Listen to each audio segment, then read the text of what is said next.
Hello दोस्तों, अपने channel Praveen Bharati English school में स्वागत है। आज हम पढ़ेंगे बिहार बोर्ड क्लास 7 और न्यू बैच स्टार्ट 2025 और 2026 के लिए।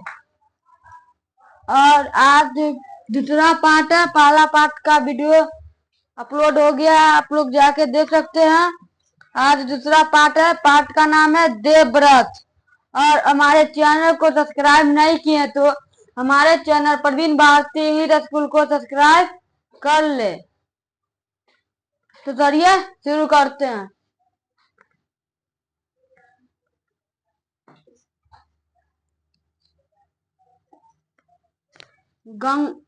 पाठ है दूसरा और पाठ का नाम है देवव्रत। है गंगा एक सुंदर युवती का रूप धारण किए नदी के तट पर खड़ी थी।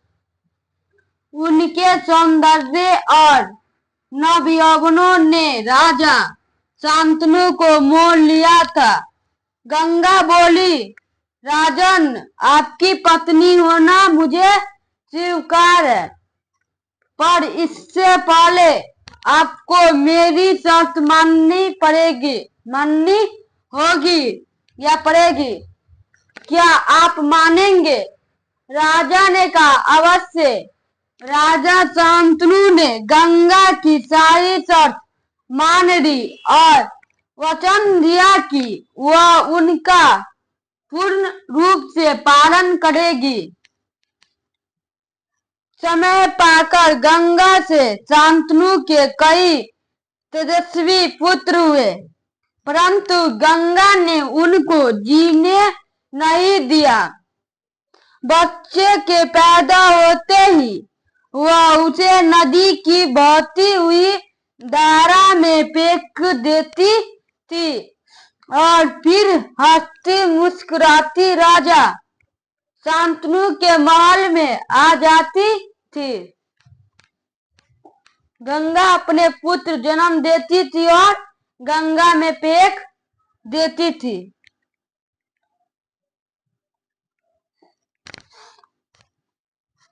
अज्ञात सुंदरी के इस व्यवहार से राजा शांतनु चकित रह जाते।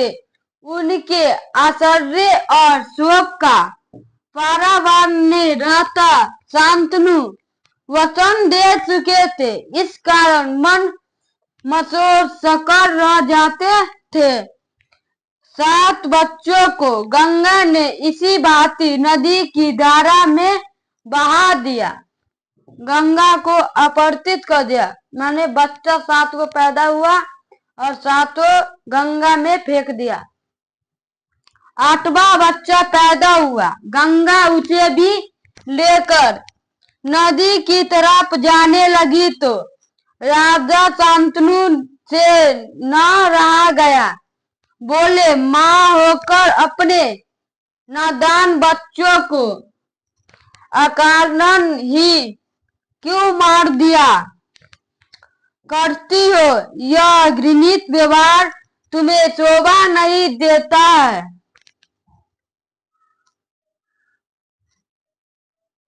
राजा की बात सुनकर गंगा मन ही मन मुस्कुराई, परंतु क्रोध का अभिनय करती हुई बोली, राजन, क्या आप अपना वचन भूल गए हैं? मालूम होता है कि आपको पुत्र से ही मतलब है, मुझसे नहीं। आपको मेरी क्या परवाह है? ठीक है, पर शर्त के अनुसार मैं अब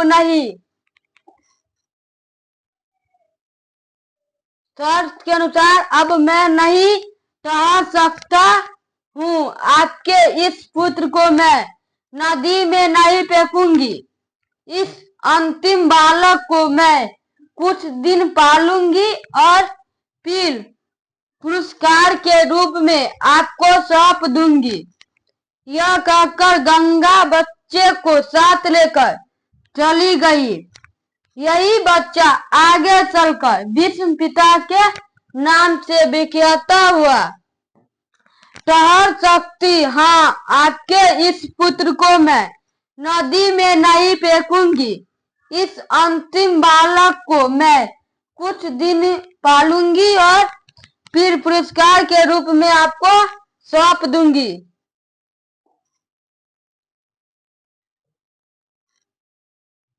यह कहकर गंगा बच्चे को साथ लेकर चली गई।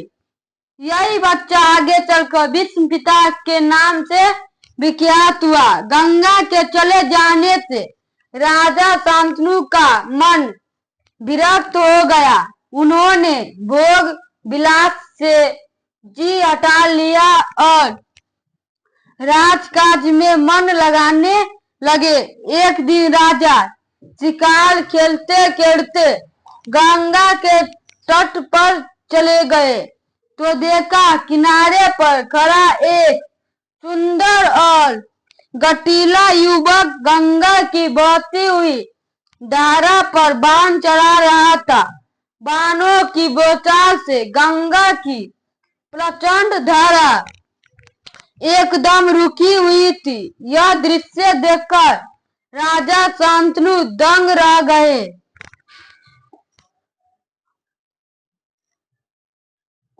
गंगा के चले जाने से राजा शांतनु का मन विरक्त हो गए। उन्होंने भोग विलास से जी हटा लिया और राजकाज में मन लगाना शुरू किया। इतने में ही राजा के सामने स्वयं गंगा आकर उपस्थित हो गई। गंगा ने युवक को अपने पास बुलाया और राजा से बोली, राजन, पहचाना मुझे और इस युवक को? यही आपका और मेरा 8वां पुत्र देवव्रत है।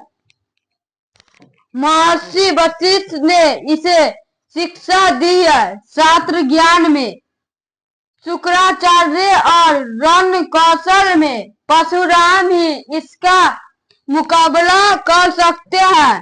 यह जितना कुशल योद्धा है उतना ही चतुर राजनीतिज्ञ भी है। आपका पुत्र मैं आपको सौंप रही हूँ। अब ले जाए इसे अपने साथ।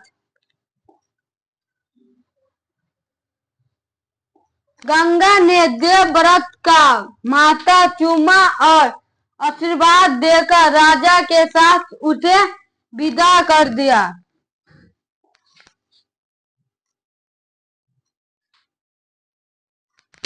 तो आज के लिए बस इतना ही और मिलेंगे अगले पार्ट 3 में। तो तब तक के धन्यवाद। और हमारे चैनल को सब्सक्राइब नहीं किए तो हमारे चैनल को सब्सक्राइब करना ना भूले और अपने दोस्तों के पास भी शेयर करें। तो धन्यवाद।